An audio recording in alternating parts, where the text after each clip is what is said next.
येशू ख्रिस्ताच्या नावामध्ये मी पुन्हा एक वार आपल्या सर्वांचे हार्दिक स्वागत करत आहे. बंधू आणि भगिनींनो, आजचे प्रगटीकरण ह्या मालिकेमध्ये आज आपण विशेष करून महान संघर्ष काय आहे याच्याविषयी शिकणार आहोत. आजचा संदेश क्रमांक 23 आहे आणि ह्या संदेशाचं शीर्षक आहे महान संघर्ष. बंधू आणि भगिनींनो, मागील संदेशामध्ये आपण असं शिकलो की देवाने एक मंडळी स्थापन केलेली आहे आणि त्या मंडळीच्या विरोधात सैतान आहे. आणि म्हणून आपण असं पाहत आहोत की ज्या वेळेस सैतान त्या मंडळीला त्रास देऊ इच्छितो किंवा त्या मंडळीच्या लोकांना त्रास देऊ इच्छितो, त्यावेळेस देवाने त्या मंडळीचा बचाव केलेला आहे. त्या मंडळीतून एक पुसंतान म्हणजे एक लेकरू जन्माला आलं आणि त्या लेकराविषयी आपण पाहिलं की ते लेकरू म्हणजे येशू ख्रिस्त. आपण असंही पाहिलं बंधू आणि भगिनींनो की त्याच्या विरुद्धात म्हणजे त्या लेकराच्या विरुद्धात म्हणजे येशू ख्रिस्ताच्या विरुद्धात सैतान गेला, तरी देखील देव जो पिता आहे त्यानं येशू ख्रिस्ताचा बचाव करून येशू ख्रिस्ताचं जे कार्य या भूतलावरती आहे ते कार्य सिद्धीस नेलं. त्याच्यानंतर आपण असं पाहिलं की येशू ख्रिस्ताने ह्या भूतलावरती असताना ज्या मंडळ्या स्थापन केल्या त्याच्यानंतर सातत्यानं जी मंडळी पुढे चालत राहिली आणि विशेष करून आपण 1260 वर्ष ही भविष्यवाणी पाहिली, ज्याच्यामध्ये आपण असं पाहिलं की रोमन कॅथलिक मंडळीने देवाच्या मंडळीचा छळ कसा केला. एवढंच नाही तर आपण पुढे हे पाहत आहोत की तो जो सैतान आहे, ज्याला जुनाट साप म्हटलेला आहे, त्याला दियाबल म्हटलेला आहे, त्याला अग्निवर्ण अजगर म्हटलेला आहे, त्याच्याविषयी आज आपण जास्त शिकणार आहोत. तर देवाचं वचन ऐकण्या अगोदर आपण प्रार्थना करूया. सर्व समर्थ जिवंत परमेश्वर देवा, उपकार मानतो आजची ही संधी तू आम्हाला देऊ केलेली आहेस. ह्या संधीचा आम्ही पुरेपूर फायदा घेत असताना तू आम्हाला सहाय्य मदत कर. प्रेमळ पित्या, गहन आणि गूढ गोष्टी शिकत आहोत, महत्वाची वचनं शिकत आहोत आणि ज्या वचनांवरती आम्ही मनन करणार आहोत ते वचन आशीर्वादित कर, जेणेकरून आम्हाला आशीर्वाद मिळेल. इथून पुढचं अध्ययन आम्ही तुझ्या हाती सोपवून देत आहोत. पवित्र आत्मा आमच्यामध्ये पाठव आणि आम्हाला समजण्यासाठी सहाय्यक मदत कर. नम्र विनंती येशूच्या नावात मागतो, म्हणून तो ऐक. आमेन. प्रियजन हो, आपण आजचा संदेश पुढे वाटचाल करत असताना आपण थोडं पाठीमागे जाऊया आणि प्रगटीकरणाचा 12वा अध्याय आणि 3ऱ्या वचनापासून थोडं सुरुवात करूया. प्रगटीकरण याचा 12वा अध्याय आणि 3रं वचन. स्वर्गात दुसरे एक चिन्ह दृष्टीस पडले ते हे, पहा, एक मोठा अग्निवर्ण अजगर दिसला. त्याला 7 डोकी व 10 शिंगे होती आणि त्याच्या डोक्यांवर 7 मुकुट होते. बंधू आणि भगिनींनो, हा अग्निवर्ण अजगर जो आहे तो सैतानाला दर्शवतो.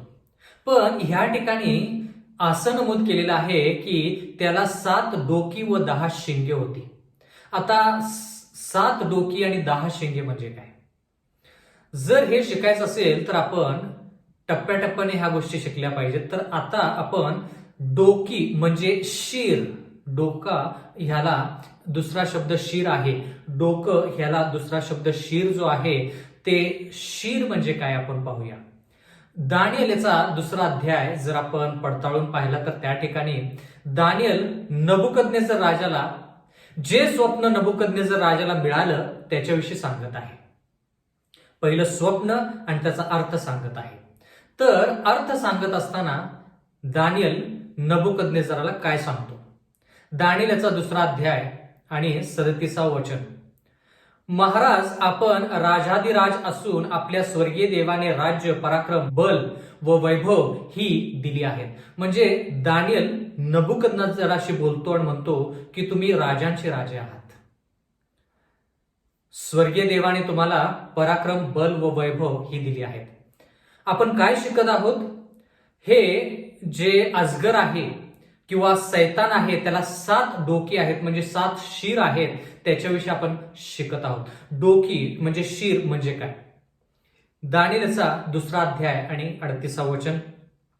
आणि जेथे जेथे मनुष्य जातीचा निवास आहे तेथे वन पशु व अंतराळातील पक्षी त्याने आपल्या अधीन केले आहेत. म्हणजे दानिएल नबुकदनेस्सराशी बोलत आहे आणि म्हणत आहे की ज्या ज्या ठिकाणी मनुष्य जातीचा निवास आहे त्या सर्व गोष्टी तुमच्या अधीन केलेल्या आहेत. म्हणजे कोणाच्या अधीन? नबुकदनेस्सराच्या अधीन. त्या सर्वांवर आपणास सत्ता चालवण्यास दिली आहे. म्हणजे त्या सर्व गोष्टी ज्या नबुकदनेस्सर राजाला दिलेल्या आहेत त्याच्यावरती सत्ता चालवण्यासाठी स्वर्गीय देवाने नबुकदनेस्सर राजाला निवडलं किंवा त्याला संधी दिलेली आहे. पुढे लिहिलेलं आहे दानिएल 2:38 मध्ये, सुवर्णाचे शीर आपणच आहात. म्हणजे जो पुतळा दानिएल 2 मध्ये आपण पाहतो त्या पुतळ्याचं जे शीर आहे, जे डोकं आहे, ते डोकं नबुकदनेस्सरचं राज्य आणि नबुकदनेस्सर राजाला दर्शवतं. म्हणजे डोकं हे एका देशाला, शीर एका राज्याला दर्शवतं. म्हणून आपण प्रगटीकरण 12:3 मध्ये असं वाचत आहोत, स्वर्गात दुसरे एक चिन्ह दृष्टीस पडले ते हे पहा, एक मोठा अग्निवर्ण अजगर दिसला, त्याला 7 डोकी होती. आता डोकं म्हणजे राष्ट्र किंवा राज्य, तर ह्या ठिकाणी 7 डोकी म्हणजे 7 राष्ट्र ह्या सैतानाने काय केले आहेत? वापरलेली आहेत. थोडक्यात देवाच्या विरोधात 7 राज्यांचा किंवा 7 देशांचा वापर ह्या सैतानाने केला आहे. तर आता 7 डोकी म्हणजे 7 राज्य म्हणजे 7 देश कोणकोणते आहेत ह्याचा जर आपण विचार केला, दानिएल 2 पासून जर विचार केला तर आपल्याला कळेल. पहिलं राज्य आहे बाबेल, दुसरं राज्य आहे मेदी पारशी, तिसरं राज्य आहे ग्रीस, चौथं राज्य आहे रोम, पण रोमचा पहिला भाग म्हणजे विधर्मी रोम. 5वं राष्ट्र जे आहे ते रोमचा दुसरा भाग म्हणजे आध्यात्मिक रोम. मग आध्यात्मिक रोमवरती जी लढाई करून आलेलं राष्ट्र आहे ते म्हणजे नास्तिक फ्रान्स. नास्तिक फ्रान्स आणि त्याच्यानंतरचे नास्तिक देश हे 6वं राष्ट्र दर्शवतं. आणि 7वं राष्ट्र जे ह्या ठिकाणी आपण पाहत आहोत ते म्हणजे अमेरिका. तर ह्या राष्ट्रांविषयी आपण दानिएलचा अभ्यास करताना त्या पुस्तकामध्ये शिकलेलो आहोत. पण थोडं मी तुम्हाला परत उजळणी व्हावी म्हणून हे 7 डोकी काय आहेत ते थोडक्यात सांगितलेलं आहे. 7 डोकी म्हणजे 7 राष्ट्र. आता ह्या ठिकाणी प्रगटीकरण याचा 12वा अध्याय आणि 3रं वचन, स्वर्गात दुसरे एक चिन्ह दृष्टीस पडले ते हे पहा, एक मोठा अग्निवर्ण अजगर दिसला, त्याला 7 डोकी होती. म्हणजे सैतानाने 7 राष्ट्रांचा वापर केला. एवढंच नाही तर पुढे लिहिलेलं आहे, व 10 शिंगे होती आणि त्याच्या डोक्यावर 7 मुकुट होते. आता 10 शिंगे म्हणजे काय? शिंगे कशाला दर्शवतात? दानिएलचा 7वा अध्याय आणि 24वा वचन, आता 10 शिंगांविषयी विचारशील तर त्या राज्यातून 10 राजे निघतील व त्यानंतर आणखीन एक राजा निघेल. जसं शीर म्हणजे डोकं राष्ट्राला दर्शवतं तसंच शिंगे देखील राष्ट्राला दर्शवतात. आणि ह्या ठिकाणी 10 शिंगे आहेत म्हणजे 10 राष्ट्र आहेत. जरा लक्ष द्या बंधू आणि भगिनींनो, दानिएलच्या 2ऱ्या अध्यायामध्ये आपण पाहिलं की एक पुतळा आहे आणि तो पुतळा विविध राज्यांनी किंवा देशाने दर्शवलेला आहे. तोच दृष्टांत आपण दानिएल 7 मध्ये ज्यावेळेस पाहिला त्यावेळेस आपण श्वापदाच्या रूपामध्ये तो दृष्टांत पाहिला. आणि 4थं श्वापद जे आहे त्याला 10 शिंगे आहेत. म्हणजे रोमच्या नंतर आपण 10 शिंगांविषयी पाहतो. म्हणजे बंधू आणि भगिनींनो, जर आपण या 10 शिंगांचा विचार केला तर त्यावेळेस देखील आपण म्हणालो की 10 शिंग काय आहेत? 10 राष्ट्र आहेत. पण जर आपण सखोल अभ्यास केला तर ते 10 शिंग पश्चिम रोमचे 10 राष्ट्र किंवा 10 वंश किंवा 10 ठिकाणं जरी दर्शवत असलं तरी देखील आत्ताच्या काळामध्ये ते 10 राष्ट्र जे आहेत किंवा 10 शिंग जे आहेत ते ह्या पूर्ण जगाचा विस्तार जो आहे किंवा ह्या पूर्ण जगाचं विभाजन जे आहे ते 10 भागामध्ये केलेलं आहे असं आपण म्हणू शकतो.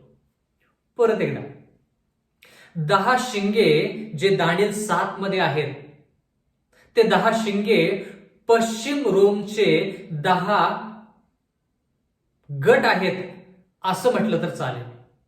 पण जर आत्ताच्या काळाचा विचार केला तर 10 शिंगे म्हणजे या पूर्ण जगाचा जो विस्तार आहे त्याचं विभाजन जे आहे ते विभाजन 10 भागामध्ये केलेलं आहे. 10 भागामध्ये केलेलं आहे असं आपण ह्या ठिकाणी पाहू शकतो. आता प्रगटीकरण या पुस्तकामध्ये आपण हे शिकत आहोत की सैतान 7 राष्ट्रांचा वापर करतो आणि त्याच्यानंतर हे जे जग आहे हे 10 भागामध्ये विभागलं गेलेलं जे आहे ते विभागले गेलेलं जे ठिकाण आहेत त्याच्याद्वारे सैतान काय करत आहे, लोकांवरती सत्ता चालवण्याचा प्रयत्न करत आहे. आता जरा लक्ष द्या.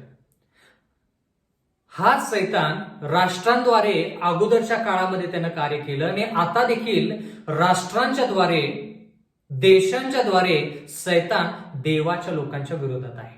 ह्याच्याविषयी आपण आता जास्त शिकूया. पण आपण थोडक्यात हे पाहूया की हे जे युद्ध आहे किंवा सैतान जो देवाच्या विरोधात आहे, सैतान देवाच्या लोकांच्या विरोधात आहे, हे युद्ध किंवा हा संघर्ष किंवा हा महान संघर्ष सुरू झाला कुठे? हा महान संघर्ष सुरू झाला कुठे? प्रगटीकरणाचा 12वा अध्याय आणि 7वं वचन. मग स्वर्गात युद्ध सुरू झाले असं देवाचं वचन म्हणतं. मिखाएल व त्याचे दूत अजगराबरोबर युद्ध करण्यास निघाले आणि त्यांच्याबरोबर अजगर व त्याचे दूत लढले. आता टप्प्याटप्प्याने शिकूया. स्वर्गामध्ये युद्ध सुरू झाले असं देवाचं वचन म्हणतं. म्हणजे हा महान संघर्ष देवाच्या आणि सैतानाच्या मध्ये जो आहे तो स्वर्गामध्ये सुरू झाला. आणि ह्या ठिकाणी लिहिलंय मिखाएल आणि त्याचे दूत. मिखाएल म्हणजे कोण? हे दानिएल 12 मध्ये आपण वाचलं की मिखाएल म्हणजे येशू ख्रिस्त. तर मिखाएल म्हणजे येशू ख्रिस्त आणि येशू ख्रिस्ताचे जे पवित्र स्वर्गदूत आहेत ते युद्ध करण्यास निघाले. कोणाबरोबर? देवाचं वचन म्हणतं अजगर आणि त्याच्या दूतांबरोबर. म्हणजे लुसिफर, स्वर्गामध्ये सैतानाचं नाव लुसिफर होतं. तर लुसिफर आणि त्याचे जे दुष्ट देवदूत होते त्याच्या बाजूनं जे दुष्ट देवदूत होते हे येशू ख्रिस्ताने त्याच्या देवदूतांबरोबर लढले. म्हणजे एका ठिकाणी किंवा एका बाजूला लुसिफर किंवा सैतान आणि त्याचे दुष्टदूत आणि त्यांच्या विरोधात आहे येशू ख्रिस्त आणि त्याचे पवित्र स्वर्गदूत. ह्यांच्यामध्ये लढाई झाली, यांच्यामध्ये युद्ध झालं आणि ते युद्ध स्वर्गात पार पडलं. त्याच्यानंतर देवाचं वचन म्हणतं आणि त्यांच्याबरोबर अजगर व त्याचे दूत लढले. म्हणजे ह्यांच्यामध्ये युद्ध सुरू झालं. प्रगटीकरणाचा 12वा अध्याय 8वं वचन. तरी त्यांचे काही चालले नाही आणि स्वर्गात त्यांचे ठिकाण उरले नाही. म्हणजे ह्या युद्धामध्ये येशू ख्रिस्त आणि त्याचे पवित्र स्वर्गदूत विजय झाले आणि अजगर म्हणजे सैताने त्याच्या दूतांना स्वर्गाच्या राज्यामध्ये काही ठिकाण उरले नाही. म्हणजे त्यांचा पराजय झाला, ते पराजित झाले. हे झाल्यानंतर काय झालं? प्रगटीकरणाचा 12वा अध्याय 9वं वचन. मग तो मोठा अजगर खाली टाकण्यात आला. म्हणजे सर्व जगाला ठकवणारा जो दियाबल व सैतान म्हटलेला आहे तो जुनाट साप खाली पृथ्वीवर टाकण्यात आला आणि त्याच्याबरोबर त्याच्या दूतांना टाकण्यात आले. म्हणजे लढाई केली, युद्ध झालं. आता जर आपण सखोल अभ्यास केला तर आपल्याला कळेल की लुसिफर जो आहे तो येशू ख्रिस्ताचं जे स्थान आहे त्या येशू ख्रिस्ताच्या स्थानावरती विराजमान किंवा ती सत्ता घेण्यासाठी त्यानं युद्ध केलं. आणि त्या लुसिफरानं किंवा सैतानानं त्या स्वर्गातल्या स्वर्गदूतांना सांगितलं की देवानं आपल्यावरती कोणतेही नियम लादू नयेत, कोणतेही नियम आपल्याला देऊ नयेत, कारण की आपण परिपूर्ण असे आहोत, आपल्याला नियमांची गरज नाही. पण स्वर्गामध्ये बंधू आणि भगिनींनो, सर्व गोष्टी शिस्तबद्ध आहेत म्हणून त्या ठिकाणी नियम आहेत. सर्व स्वर्गदूत आणि सर्व गोष्टी ज्या स्वर्गामध्ये आहेत त्या सर्व गोष्टी नियमानुसार चालतात, कारण की का, त्याच्यामध्येच सर्व गोष्टींचं भलं आहे, सर्वांचं भलं आहे. पण सैतानाला ते आवडलं नाही, म्हणून त्यानं काय केलं, स्वर्गदूतांना जाऊन सांगितलं की आपण नियमांचं पालन करायचं नाही. जर तुम्ही मला मदत केली, जर तुम्ही मला साथ दिली, तर आपण देवाच्या विरोधात लढू शकतो आणि आपण स्वतंत्र होऊ शकतो. म्हणजे आपल्याला नियमांचे पालन करायची गरज नाही, नियमांचं उल्लंघन आपण करू शकतो आणि आपल्याला स्वातंत्र्य मिळू शकतं. म्हणून सैतान आणि त्याचे दुष्ट दूत जे आहेत, जे सैतानानं फसवून त्याच्या बाजूला घेतलेले आहेत, ते दूत येशू ख्रिस्त आणि त्याचे पवित्र दूत यांच्याशी लढले. बंधू आणि भगिनींनो, फार फार महत्वाच्या गोष्टी आहेत या. सैतानाला पहिल्यापासून नियम आणि आज्ञा आवडत नाहीत. त्यानं स्वर्गदूतांना फसवलं, पण फक्त 1/3 स्वर्गदूत सैतानाच्या बाजूला झाले, बाकीचे 2/3 स्वर्गदूत देवाच्या बाजूला म्हणजे येशू ख्रिस्ताच्या बाजूने झाले. आणि मग त्या ठिकाणी युद्ध झालं आणि देवाचं वचन म्हणतं की त्या युद्धामध्ये सैतानाला पराजय पत्करावा लागला आणि त्याला आणि त्याच्या दूतांना खाली पृथ्वीवरती टाकण्यात आलं. त्यावेळेसपासून सैतान देवावरती फार चिडलेला आहे आणि म्हणून आता तो देवाच्या विरोधात लढत नाही, कारण की का, देव सैतानापेक्षा शक्तिशाली आहे. येशू ख्रिस्ताच्या विरोधात का लढत नाही, कारण की येशू ख्रिस्त सैतानापेक्षा शक्तिशाली आहे. म्हणून आता तो सैतान काय करत आहे, त्याचा मोर्चा, त्याचा आणि त्या दुष्ट दूतांचा मोर्चा जो आहे तो देवाकडे, म्हणजे थोडक्यात देवाच्या लोकांकडे आहे. कारण की सैतान स्वतःला म्हणत आहे की जर मी देवाच्या लोकांना छळलं, त्रास दिला, तर तो त्रास कोणाला जास्त सहन करावा लागेल, लोकांना तर आहेच, पण देवाला जास्त वाईट वाटेल. कारण की सैतानाची इच्छा आहे की देवाला जास्त वाईट वाटावं. म्हणून सैतान कोणाच्या विरोधात आहे, देवाच्या मंडळीच्या विरोधात आहे. हे आपण मागच्या संदेशामध्ये शिकलो, देवाच्या लोकांच्या विरोधात आहे. पण ही मंडळी कोण आहे याच्याविषयी आपण पुढे शिकूया. महान संघर्ष आपण पुढे शिकूया. प्रकटीकरणाचा 12वा अध्याय आणि 10वं वचन. तेव्हा मी स्वर्गात मोठी वाणी ऐकली, ती म्हणाली, आता आमच्या देवाने सिद्ध केलेले तारण, त्याचे सामर्थ्य व त्याचे राज्य आणि त्याच्या ख्रिस्ताचा अधिकार हे प्रगट झाले आहेत. कारण आमच्या बंधूंना दोष देणारा, आमच्या देवासमोर रात्रंदिवस त्यांच्यावर दोषारोप करणारा खाली टाकण्यात आला आहे. आता बंधू आणि भगिनींनो, देवाचं वचन म्हणतं की ज्यावेळेस युद्ध झालं त्यावेळेस आकाशात किंवा स्वर्गात एक मोठी वाणी झाली आणि ती वाणी काय म्हणाली की जो सैतान आहे किंवा लुसिफर आहे, जो रात्रंदिवस देवासमोर आपल्या बंधूंना, म्हणजे आमच्या, म्हणजे तुमच्या आणि माझ्या जे देवाचे लोक आहेत, जे विश्वासू आहेत, त्यांना दोषारोप करतो देवासमोर. म्हणजे थोडक्यात देवासमोर तो सैतान काय करतो, लोकांना दोष देतो, म्हणतो ह्यानं पाप केलंय, तिनं पाप केलेलं आहे, ह्या व्यक्तीनं पाप केलंय, त्या व्यक्तीनं पाप केलंय, आणि दोष रात्रंदिवस लावत आहे. तर देवाचं वचन म्हणतं की त्या दोष लावणाऱ्या सैतानाला देवाने या भूतलावरती खाली टाकलेला आहे. आता याच्याविषयी आपण थोडं जास्त शिकूया की ह्या भूतलावरती खाली टाकल्यानंतर सैतानाने पुढे त्याचा मोर्चा कुठे वळवला.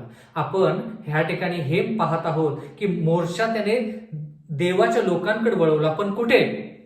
जर आपण उत्पत्ती याचा 3रा अध्याय, ज्याच्यामध्ये सैतानाने सापाचं रूप घेतलं, म्हणून त्याला प्रकटीकरण 12:9 मध्ये जुनाट साप म्हटलेलं आहे.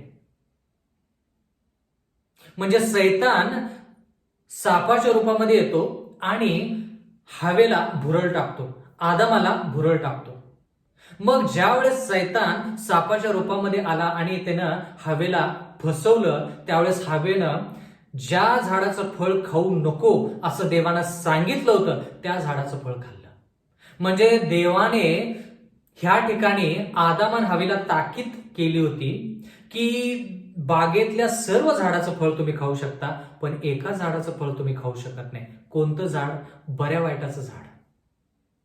ज्या दिवशी तुम्ही फळ खाल त्या दिवशी तुम्ही निश्चित मराल, असं देवाने स्पष्टपणे सांगितलं असताना देखील हवेनं फळ खाल्लं आणि त्याच्यानंतर आदामाने फळ खाल्लं. आता ह्याच्यानंतर काय झालं? फळ खाल्ल्यानंतर काय झालं? उत्पत्तीचा 3रा अध्याय आणि 14 वचन. तेव्हा परमेश्वर देव सर्पाला म्हणाला, साप म्हणजे कोण? सैतान. तेव्हा परमेश्वर देव सर्पाला म्हणाला, तू हे केलेस म्हणून सर्व ग्राम पशु व वनचर ह्यांच्यापेक्षा तू शापग्रस्त हो. तू पोटाने चालशील आणि आयुष्यभर माती खाशील. म्हणजे हा शाप जो आहे तो ह्या सैतानाला देण्यात आला, ह्या सापाला देण्यात आला आणि सांगण्यात आलं की तू हवेला भुरळ टाकलीस आणि तिला तू फसवलंस, पापामध्ये तिला टाकलंस, म्हणून मी तुला शाप देत आहे. आतापासून तू पोटाने चालशील आणि आयुष्यभर माती खाशील, म्हणजे मातीत राहशील. आता उत्पत्ती 3:15. आणि तू व स्त्री, तुझी संतती व तिची संतती यांच्यामध्ये मी परस्पर वैर्य निर्माण करेन किंवा स्थापेन. ती तुझी डोके फोडील व तू तिची टाच फोडशील. म्हणजे जो शाप सैतानाला देण्यात आला किंवा त्या सापाला देण्यात आला, तो शाप कोणता आहे? देवाचं वचन म्हणतं की देवाने त्याच्या कृपेनुसार, त्याच्या प्रेमापोटी त्यानं काय केलं?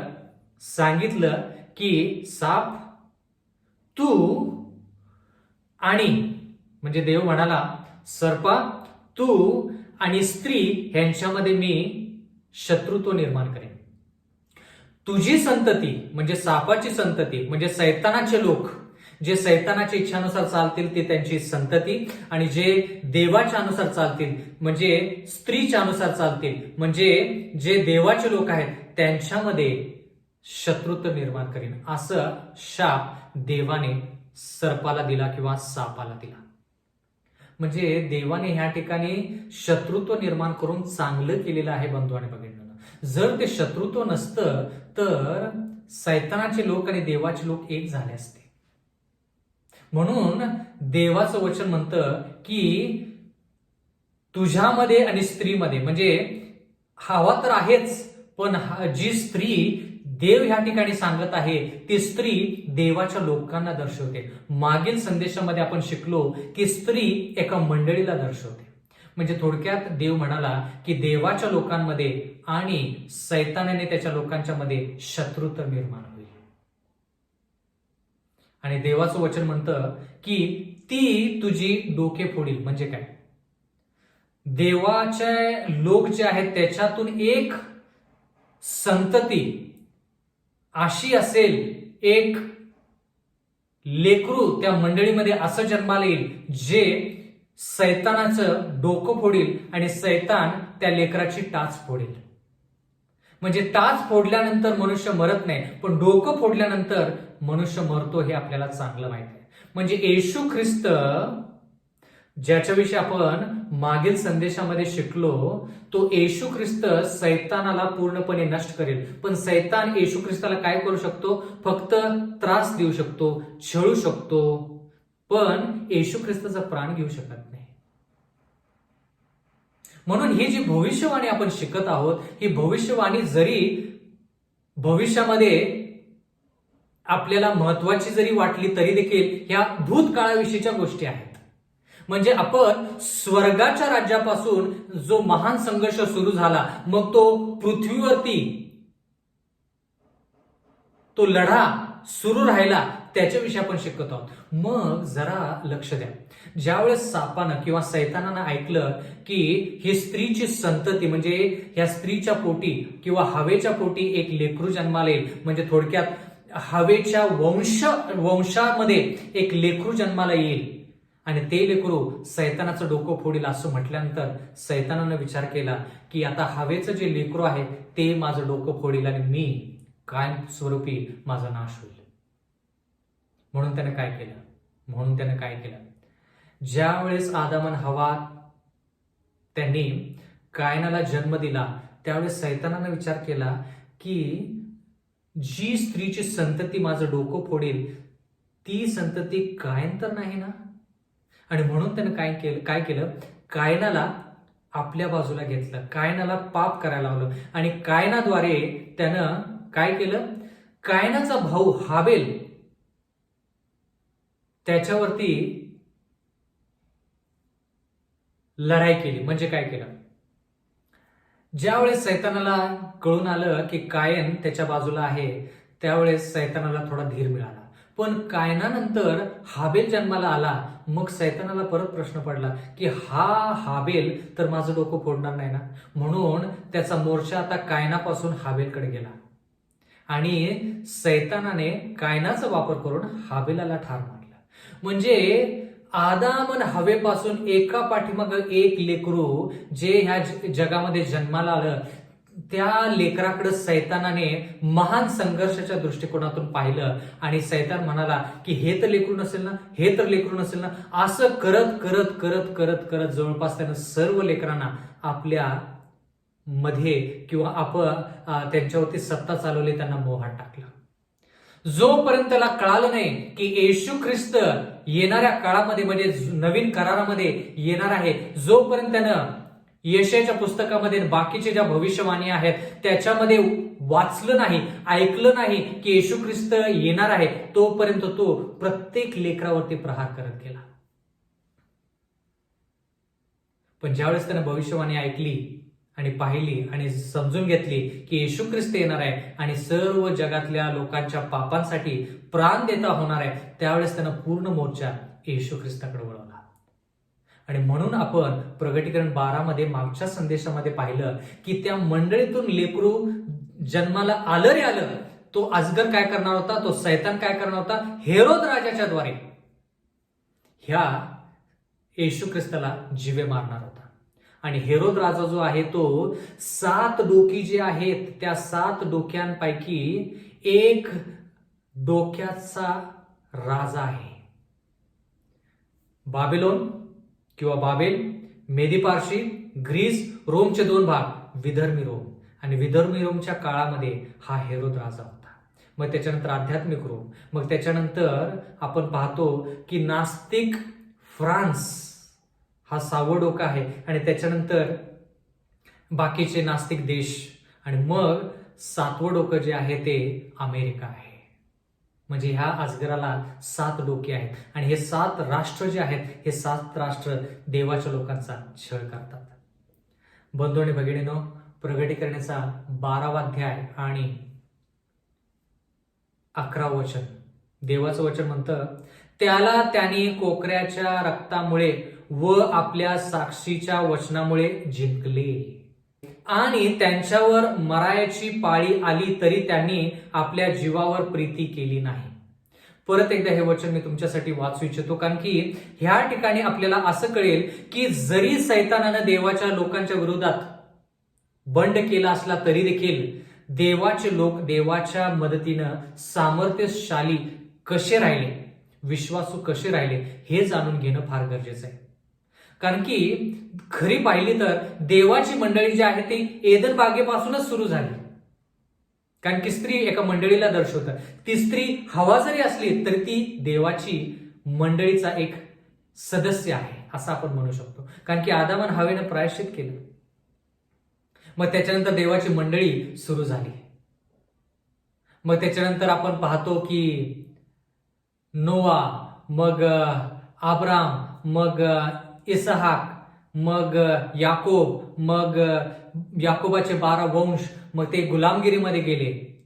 म्हणजे देवाची मंडळी मग त्या गुलामगिरीतून बाहेर आले, मग त्यांनी यरूशलेमकडे वाटचाल केली, म्हणजे वचनदत्त देशाकडे त्यांनी वाटचाल केली, कनान देशाकडे त्यांनी वाटचाल केली. देवाचे लोक, देवाची मंडळी. म्हणजे देवाचे लोक म्हणजे कोण? जे विश्वासू राहिले. जरी त्यांनी पाप केलं असलं तर त्यांनी प्रायश्चित केलं आणि परत देवाकडे वळले. त्या लोकांविषयी आपण ह्या ठिकाणी पाहतो. त्या लोकांच्या विरोधात सैतान आहे. हे जाणून घेणं फार फार गरजेचं आहे आणि महत्वाचं आहे. बंधू आणि भगिनींनो, म्हणून देवाचं वचन म्हणतं की ज्या ज्या लोकांना सैतानाने त्रास दिला, आता आपण असं पाहिलं की 1260 वर्ष म्हणजे रोमन कॅथलिक मंडळीचा वापर करून, म्हणजे आध्यात्मिक रोमचा वापर करून सैतानाने देवाच्या लोकांना छळलं. पण प्रगटीकरण 12:11 मध्ये असं लिहिलेलं आहे, त्याला त्यांनी कोकऱ्याच्या रक्तामुळे व आपल्या साक्षीच्या वचनामुळे जिंकले. म्हणजे थोडक्यात काही लोक खंबीर राहिले, विश्वासू राहिले, त्यांनी तडजोड काय केली नाही. एवढंच नाही तर देवाचं वचन म्हणतं, त्यांच्यावर मरायची पाळी आली तरी त्यांनी आपल्या जीवावर प्रीती केली नाही. म्हणजे स्वतःच्या जीवाचा विचार केला नाही, देवाचा विचार केला, कारण की देवाची साक्ष त्या ठिकाणी घडायची होती.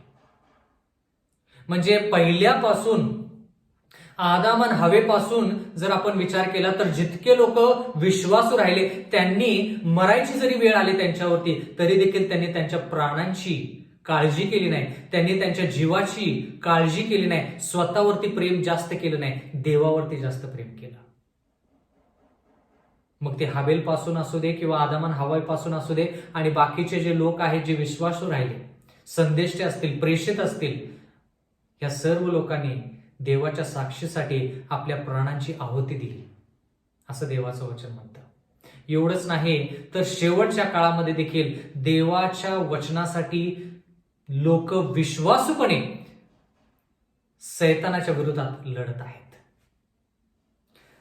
प्रगटीकरणाचा 12वा अध्याय आणि 12व वचन, म्हणून स्वर्गांनो व त्यात राहणाऱ्यांनो उल्हास करा, पृथ्वी व समुद्र ह्यात राहणाऱ्यांवर अनर्थ ओढवला आहे. आता ह्या ठिकाणी एक वाणी आपण ऐकत आहोत आणि ती वाणी अशी म्हणते की स्वर्गांनो आणि त्यात राहणाऱ्यांना, म्हणजे कोण, स्वर्गदूत आणि बाकीचे गण, उल्हास करा. आणि ह्या ठिकाणी देवाचं वचन असंही म्हणतं की पृथ्वी आणि समुद्रात ह्यात राहणाऱ्यांवर अनर्थ ओढवलेला आहे. अनर्थ का ओढवलेला आहे पुढे वाचूया. कारण सैतान आपला काळ थोडा आहे हे ओळखून अतिशय संतप्त होऊन खाली तुमच्याकडे आला आहे. आता ह्या सैतानाकडे अतिशय कमी काळ आहे. कारण की आपण प्रगटीकरणाच्या पुस्तकामध्ये आपण असं पाहत आहोत की 1798 इसवी सन नंतर शेवटचा काळ किंवा अंत समय सुरू झालेला आहे. म्हणून सैतानाला जास्त व्यवस्थित माहित आहे की त्याच्याकडे काळ कमी आहे, म्हणून त्या वेगाने तो लोकांना आपल्याकडे करत आहे, आपल्या सत्तेखाली आणत आहे, दुष्टतेमध्ये नेत नाही. आणि म्हणून तो त्या वेगाने कार्यशील आहे, कारण की त्याला माहित आहे की तो जो आहे त्याच्याकडे कमी वेळ आहे आणि तो संतप्त आहे, असं देवाचं वचन आपल्याला सांगत आहे. म्हणून देवाचं वचन म्हणतं की पृथ्वी व समुद्र ह्यात राहणाऱ्यांवर अनर्थ ओढवलेला आहे. का अनर्थ ओढवलेला आहे? कारण की सैतान अतिशय संतप्त होऊन देवाच्या लोकांकडे धाव घेत आहे. प्रियजन हो, प्रगटीकरणाचा 12वा अध्याय 13व वचन, आपण पृथ्वीवर टाकले गेलो आहोत असे पाहून अजगराने पुसंतान प्रसवलेली स्त्रीचा पाठलाग केला.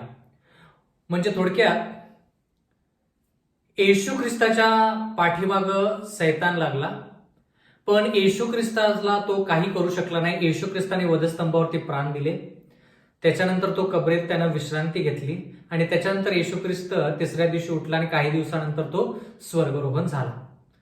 असं पाहिल्यानंतर सैतान फार खवळला, त्याला फार राग आला आणि तो म्हणाला की त्याची जी योजना होती ती आता योजना खुंटली किंवा फसली. म्हणून त्यानं आता कोणाचा पाठलाग केला? स्त्रीचा पाठलाग केला, म्हणजे देवाच्या मंडळीचा पाठलाग केला. आता देवाची मंडळी आपण अगोदरच शिकलेलो आहोत की रानामध्ये ज्या ठिकाणी लोकवस्ती कमी आहे त्या ठिकाणी स्वतंत्रपणे देवाच्या इच्छानुसार देवाची स्तुती आणि भक्ती करण्यासाठी ती रानामध्ये गेली. म्हणजे ज्या ठिकाणी पोपच्या सत्तेचा प्रभाव पडणार नाही त्या ठिकाणी ती मंडळी निघून गेली. मग ती रोमची सत्ता असू दे, म्हणजे रोमचा पहिला भाग असू दे, विधर्मी रोम असू दे किंवा आध्यात्मिक रोम असू दे, आणि विशेष करून आध्यात्मिक रोम, कारण की ह्या ठिकाणी आपण 1260 वर्षाचा विचार करत आहोत, म्हणजे आपण आध्यात्मिक रोमचा विचार करत आहोत. प्रगटीकरण याचा 12वा अध्याय आणि 14 वचन. त्या स्त्रीने रानात आपल्या ठिकाणाकडे उडून जावे म्हणून तिला मोठ्या गरुडाचे 2 पंख देण्यात आले होते. म्हणजे तोच संदर्भ आपण परत शिकत आहोत.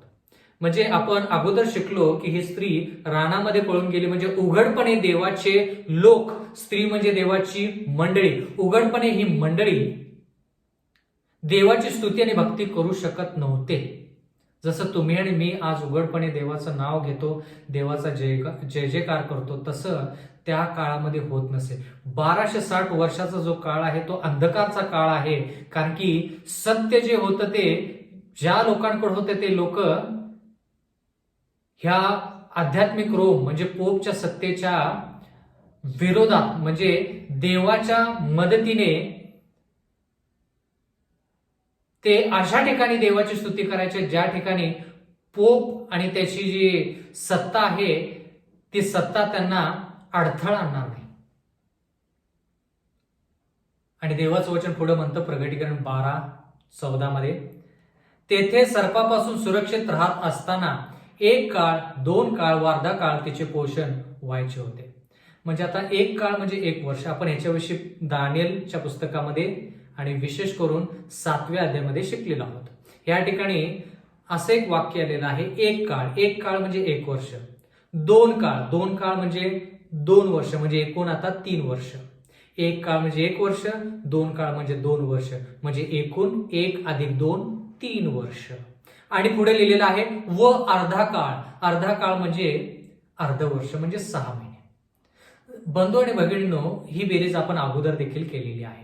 42 महिने किंवा 1260 दिवस किंवा 1 काळ 2 काळ अर्धा काळ, ह्या सर्व गोष्टी एकच आपल्याला सांगतात की 1260 वर्ष.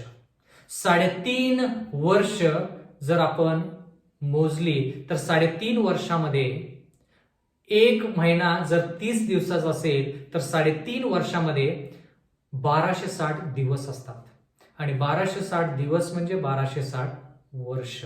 तर 1260 या स्त्रीला रानामध्ये अजगरापासून म्हणजे सैतानाने वापरलेल्या देशाच्या द्वारे जो छळ होता त्या छळापासून या मंडळीला सुरक्षित ठेवण्यासाठी देवाने मदत केली. म्हणजे सैतान ज्या राष्ट्राचा वापर करायचा त्या राष्ट्रापासून सुरक्षित देवाने या मंडळीला ठेवलं.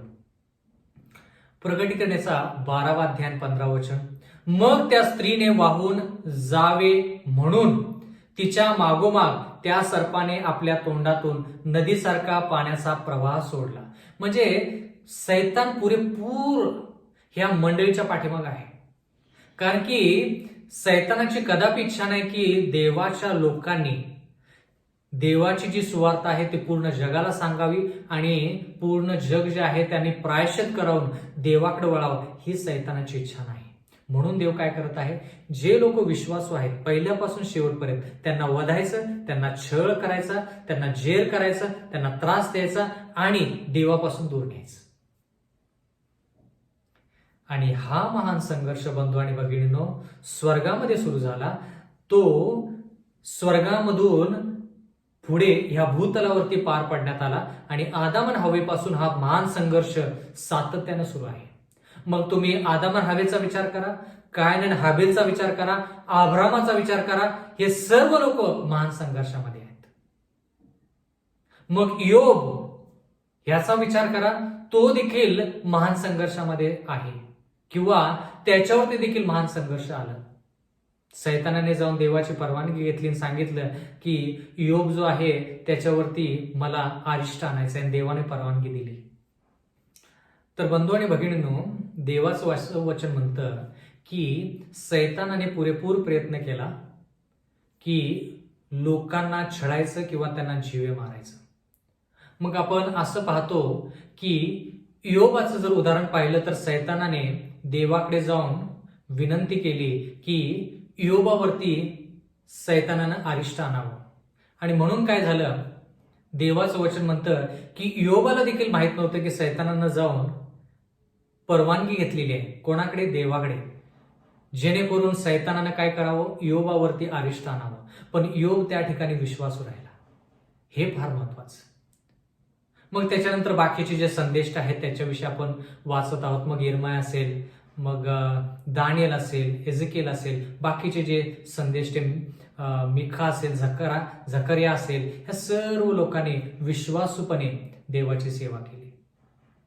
मग त्याच्यानंतर येशू ख्रिस्ताविषयी आपण नवीन करारामध्ये पाहतो. त्याच्यानंतर 12 शिष्यांवरती देखील सैतानाने प्रहार केला. म्हणजे महान संघर्षामध्ये ह्या भूतलावरती जन्मलेलं प्रत्येक लेकरू महान संघर्षामध्ये आहे. ते लेकरू देवाच्या बाजूचं आहे का सैतानाच्या बाजूचं, देवाच्या बाजूचं की सैतानाच्या बाजूचं, ह्या सर्व गोष्टीची पडताळणी होत आहे. या सर्व गोष्टीची पडताळणी होत आहे. म्हणून हा महान संघर्ष सैतान आणि देवाच्या मध्ये जो आहे, त्या दोघांच्या मधला महान संघर्षामध्ये मनुष्य आहे.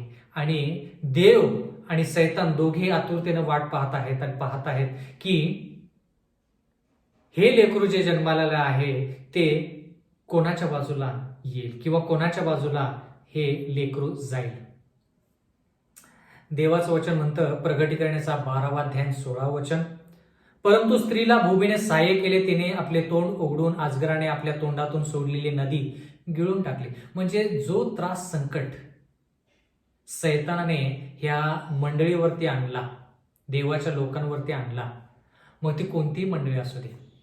आता ज्यावेळेस आपण 7 मंडळांविषयी विचार केला त्यावेळेस पहिल्या शतकांपासून आपण सातत्याने मंडळी शिकत आलो. म्हणजे इफिस मंडळीपासून आपण सुरुवात केली आणि 7वी मंडळी लौदिकिया जी मंडळी आहे, जी 7th डे ऍडव्हेंटिस्ट मंडळी आहे, त्या मंडळीला दर्शवत आहे. म्हणजे सैतान ह्या मंडळीच्या विरोधात आहे. तर ह्या ठिकाणी देवाचं वचन म्हणतं, प्रगटीकरणाचा 12वा अध्याय 17 वचन, तेव्हा अजगर स्त्रीवर रागावला आणि देवाच्या आज्ञा पाळणारे व येशू ख्रिस्ताविषयी साक्ष देणारे तिच्या संतानापैकी बाकीचे जे लोक आहेत त्यांच्याबरोबर लढाई करण्यास तो निघून गेला आणि तो समुद्राच्या वाळूत उभा राहिला. 1260 वर्षाचा काळ आपण पाहिला. म्हणजे 538 इसवी सन पासून 1798 इसवी सनच्या दरम्यान 1260 वर्षाचा जो काळ आहे, त्या काळामध्ये सैतानाने रोमन कॅथलिक मंडळीचा वापर करून जे सत्य आहे, जे लोक सत्याच्या मार्गावरती आहेत, त्यांना जिवे मारलं, त्यांचा छळ केला, त्यांना जेर केले. आणि देवाचं वचन म्हणतं की त्या वेळेमध्ये देखील काही लोक विश्वासू राहिले. तर आता देवाचं वचन म्हणतं की 1798 इसवी सनच्या नंतर अजगरानं काय केलं? देवाचं वचन म्हणतं, तेव्हा अजगर स्त्रीवर रागावला आणि देवाच्या आज्ञा पाळणारे व येशू ख्रिस्ताविषयी साक्ष देणारे, म्हणजे जे लोक आज्ञा पाळतात, म्हणजे कोणत्या 10 आज्ञा, निर्गम 20 मध्ये त्या 10 आज्ञा आहेत, त्या 10 आज्ञा पाळणारे आणि येशू ख्रिस्ताविषयी साक्ष देणारे, म्हणजे येशू ख्रिस्ताची साक्ष जो देतो. आता येशू ख्रिस्ताची साक्ष देणारे म्हणजे कोण? देवाचं वचन म्हणतं, येशू ख्रिस्ताची साक्ष देणारे तिच्या संतानापैकी बाकीचे जे लोक, बाकीचे म्हणजे काय? जे विश्वासू आहेत, जे विश्वासू असे आहेत. तर बंधू आणि भगिनींनो, संतानापैकी बाकीचे लोक असं लिहिलेलं आहे. म्हणजे स्त्रीचे संतान, आठवतं का? उत्पत्ती 3:15. देवाने त्या ठिकाणी सांगितलं होतं की हवेला सांगितलं होतं आणि सापाला देखील सांगितलं होतं. हा विशेष करून सापासाठी होता आणि सापाला सांगितलं की तुझ्यामध्ये आणि स्त्रीमध्ये मी परस्पर शत्रुत्व निर्माण करेन, तुझी संतती आणि तिच्या संततीमध्ये मी वैर निर्माण करेन. तोच भाग या ठिकाणी आहे. म्हणून सैतान त्याही वेळेस रागवला, आजही रागवलेला आहे. पण कोणावरती रागवलेला आहे? बाकीची संतान म्हणजे काय? विश्वासू लोकांपैकी जे लोक शेवटी विश्वासू राहणार आहेत. 1798 इसवी सनच्या नंतर जे लोक अंत समयामध्ये विश्वासू राहणार आहेत, 10 आज्ञा पाळणार आहेत, विशेष करून 4थी आज्ञा जी शाबाताची आज्ञा आहे. जे लोक 10 आज्ञा पाळतात त्या लोकांना विश्वासू म्हणता येतं. आणि देवाचं वचन म्हणतं की तिच्या संतानापैकी म्हणजे पहिल्यापासून जी देवाची मंडळी आहे, तिचे जी लेकरं आहेत, त्या लेकरांपैकी विश्वासू लेकरं जे शेवटच्या काळामध्ये आहेत त्यांना बाकीचे असं म्हटलेलं आहे. बाकीचे असं म्हटलेलं आहे. बाकीचे म्हणजे कोण? जे विश्वासू आहेत ते. पण ते विश्वासू कसे आहेत? देवाचं वचन म्हणतं की 1798च्या नंतर अंत समयामध्ये ते विश्वासू राहिले. म्हणजे छळामध्ये काही लोक विश्वासू राहिले. छळाच्या नंतर म्हणजे 1798 इसवी सनच्या नंतर देखील काही लोक विश्वासू राहिले. त्यांना बाकीचे असं म्हटलेलं आहे. म्हणजे देवाची मंडळी म्हणजे लौकिकीय मंडळी थोडक्यात, जी 1844 इसवी सनच्या दरम्यान स्थापित झाली, त्या देवाच्या लोकांविषयी या ठिकाणी लिहिलेले आहे. पण त्यामध्ये कोणते लोक? जे लोक विश्वासू आहेत. सेव्हन्थ डे ऍडव्हेंटिस्ट मंडळी जी विश्वासू आहे म्हणजे त्याच्यामध्ये जे लोक 10 आज्ञा पाळतात आणि येशू ख्रिस्ताची साक्ष सांगतात त्यांना म्हणायचं बाकीचे. आता येशू ख्रिस्ताची साक्ष सांगणे जर याच्याविषयी आपण शिकलो तर आपल्याला हे कळेल बंधू आणि भगिनींनो, प्रगटीकरण याचा 19वा अध्याय, प्रगटीकरण याचा 19वा अध्याय आणि 10वं वचन. देवाचं वचन म्हणतं या ठिकाणी, तेव्हा मी त्याच्या पाया पडून नमन करणार होतो, परंतु तो मला म्हणाला असे करू नये. म्हणजे योहान काय करणार होता? एका स्वर्गदूताच्या पाया पडणार होता. पण तो स्वर्गदूत म्हणाला असं करू नको. मी तुझ्या सोबतीचा आणि जे येशूविषयीची साक्ष देतात, म्हणजे प्रगटीकरण 12:17 मध्ये येशू ख्रिस्ताची जे साक्ष देतात त्यांच्या विरुद्ध सैतान आहे. तर येशू ख्रिस्ताची साक्ष देतात या ठिकाणी कोण आहेत? त्या तुझ्या बंधूंच्या सोबतीचा दास आहे. तर ह्या ठिकाणी हा स्वर्गदूत योहानाला म्हणतो तू माझ्या पाया पडू नको. का? कारण की जे येशू विषयीची साक्ष देतात त्या तुझ्या बंधूंचा सोबतीचा मी दास आहे. आता योहानाचे बंधू कोण? संदेष्टे.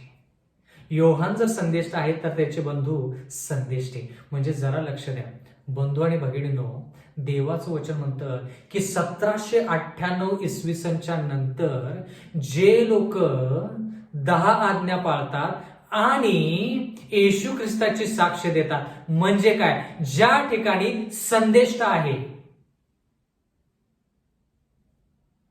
जसं योहानाने साक्ष दिली तसं शेवटच्या काळामध्ये येशूविषयी साक्ष तर सगळेच देतात, पण विशेष करून संदेष्टा त्या मंडळीमध्ये आहे. म्हणजे सेव्हन्थ डे ऍडव्हेंटिस्ट मंडळी मध्ये 10 आज्ञा तर पाळल्या जातातच, पण त्या ठिकाणी संदेष्ट आहे. आणि त्या संदेष्टाचं नाव जर तुम्हाला मी सांगायचं तर त्या व्यक्तीचं नाव, ती स्त्री आहे, तिचं नाव एलन जी व्हाईट ही आहे. कारण की ह्या ठिकाणी परत एकदा आपण प्रगटीकरण 19:10 वाचूया. तेव्हा मी त्याच्या पाया पडून नमन करणार होतो. योहान देवदूताच्या पाया पडून नमन करणार होता, परंतु तो मला म्हणाला, देवदूत स्वर्गदूत योहानाला म्हणाला असे करू नये. मी तुझ्या सोबतीचा, देवदूत म्हणतो योहानाला, मी तुझ्या सोबतीचा आणि जे येशूविषयीची साक्ष देतात त्या तुझ्या बंधूंच्या सोबतीचा दास आहे.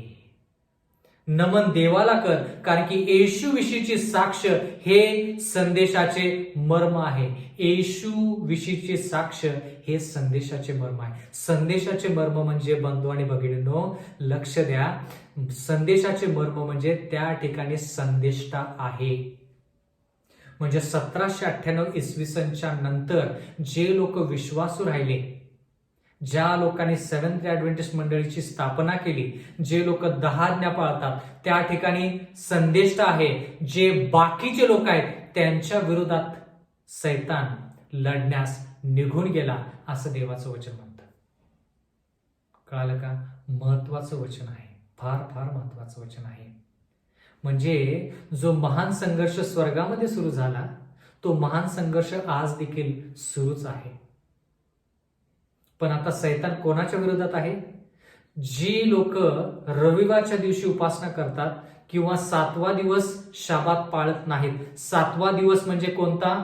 शनिवार आजच्या कॅलेंडरनुसार. तो शाबात न पाळता आठवड्याचा पहिला दिवस जो रविवार आहे आजच्या कॅलेंडरनुसार तो दिवस पवित्र पाळतात. त्या लोकांच्या विरोधात सैतान नाही. जे लोक 10 आज्ञा पाळतात, 7वा दिवस म्हणजे शनिवार, 7वा दिवस पवित्र पाळतात. मुद्दा नंबर 1. मुद्दा नंबर 2, येशूविषयीची साक्ष देतात. म्हणजे ज्या मंडळीमध्ये संदेश आहे, कारण की येशूची साक्ष म्हणजे संदेशाचे मर्म, म्हणजे त्या मंडळीमध्ये संदेश आहे. आणि बाकीचे म्हणजे 1798 इसवी सनच्या नंतरची जी मंडळी आहे त्या मंडळीच्या विरोधात आहे. आणि मुद्दा नंबर 4, बंधू आणि भगिनींनो, ही मंडळी जी आहे ही मंडळी 3 देवदूतांचा संदेश देते. कारण की या मंडळीच्या द्वारे पूर्ण जगाला साक्ष झाली पाहिजे, येशूविषयीची साक्ष झाली पाहिजे.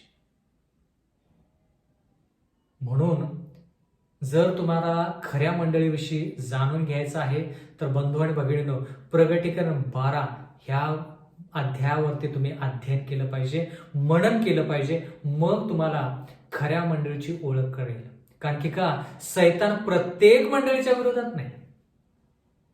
कारण की देवाचं वचन ह्या ठिकाणी आपल्याला असं सांगतं, प्रगटीकरण 12:17 मध्ये, तेव्हा अजगर स्त्रीवर रागवला, म्हणजे मंडळीवरती रागवला, आणि देवाच्या आज्ञा पाळणारे, येशू ख्रिस्ताविषयी साक्ष देणारे, तिच्या संतानापैकी बाकीचे जे लोक आहेत त्यांच्याबरोबर लढण्यास तो निघून गेला.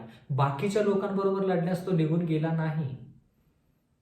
जे आज्ञा पाळतात, जे बाकीचे आहेत, म्हणजे 1798 इसवी सनच्या नंतरची जी मंडळी आहे ती मंडळी, आणि त्या मंडळीमध्ये संदेश आहे, आणि ती मंडळी 3 देवदूतांचा संदेश देते. ह्या 4 गोष्टीद्वारे आपण, ह्या 4 मुद्द्यांद्वारे आपण असं म्हणू शकतो की खरी मंडळी जी आहे ही मंडळी 4 मुद्द्यांमध्ये आपल्याला पाहायला मिळते. ज्या मंडळीचे गुणधर्म ह्या 4 मुद्द्यांद्वारे कळतात ती खरी मंडळी. म्हणून मी ठामपणे तुम्हाला सांगू शकतो आणि म्हणू शकतो, प्रगटीकरण 12 अनुसार आणि विशेष करून 17व्या वचनानुसार सेव्हन्थ डे ऍडव्हेंटिस्ट मंडळी 1798 इसवी सनच्या नंतरची आहे. सेव्हन्थ डे ऍडव्हेंटिस्ट मंडळीमध्ये 10 आज्ञा पाळल्या जातात. सेव्हन्थ डे ऍडव्हेंटिस्ट मंडळी संतानाच्या बाकीचे लोक, म्हणजे काय, 1798 इसवी सनच्या नंतरची मंडळी आहे. मुद्दा नंबर 3, त्याच्यामध्ये येशूविषयीची साक्ष दिली जाते, म्हणजे संदेशाचं मर्म म्हणजे संदेश आहे. आणि मुद्दा नंबर 4, ही साक्ष जी आहे ती 3 देवदूतांचा संदेश पूर्ण जगाला सांगते. हे 4 गुणधर्म ज्या मंडळीमध्ये आहेत ती एकमेव मंडळी म्हणजे सेव्हन्थ डे ऍडव्हेंटिस्ट मंडळी. दुसरी कोणत्याही मंडळीचे गुणधर्म जर तुम्ही पाहिले तर ते गुणधर्म प्रगटीकरण 12 अध्याय आणि विशेष करून 12 अध्याय 17 वचनांमध्ये तुम्हाला पाहायला मिळत नाहीत.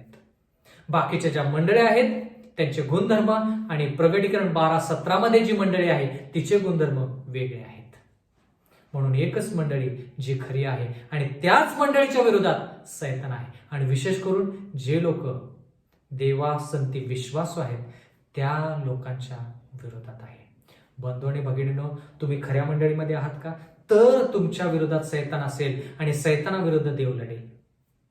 माझी कळकळीची नागराची विनंती की तुम्ही खऱ्या मंडळीमध्ये पदार्पण करावं, जेणेकरून तुम्हाला सत्य काय आहे हे जास्त प्रमाणामध्ये कळेल, आणि सत्याचा तुम्ही वापर करून, सत्याला जडून तुम्ही सैतानाच्या विरुद्ध लढाल आणि सार्वकालिक जीवन येशू ख्रिस्त तुम्हाला देईल. परमेश्वर आपणा सर्वांस आशीर्वाद देऊ. याच्याविषयी आपण जास्त येणाऱ्या काळामध्ये शिकणार आहोत. परमेश्वर तुम्हास आशीर्वाद देऊ. माझी कळकळीची नागराची विनंती की येणारे संदेश देखील तुम्ही पहा, त्याच्यावरती मनन करा. आपण प्रार्थना करूया.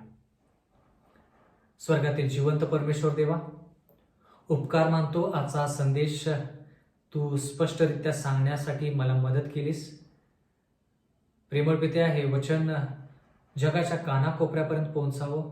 जे सत्य आहे ते लोकांना कळावं आणि सत्य त्यांना बंधमुक्त करावं, अशी आमची कळकळीची विनंती तुझ्या चरणी आहे. मागत आहोत परमेश्वरा, जे लोक अंधारामध्ये आहेत त्या लोकांना सत्याचा प्रकाश मिळावा आणि त्यांनी देखील तुझी स्तुती भक्ती करावी, त्यांनी देखील तुझं अनुकरण करावं असं होऊ दे. होता तेवढ्या लवकर परमेश्वरा लोकांचा बचाव व्हावा, होता येईल तेवढ्या जास्तीत जास्त लोकांचा बचाव व्हावा आणि येशू ख्रिस्ताने लवकर येऊन परमेश्वर आम्हाला त्या स्वर्गीय राज्यात घेऊन जावा असं होऊ दे. इथून पुढची वेळ आमचा सर्वस्व आम्ही तुझ्या हाती सोपून देऊन नम्र विनंती येशूच्या नावात मागतो, म्हणून तो ऐक. आमेन.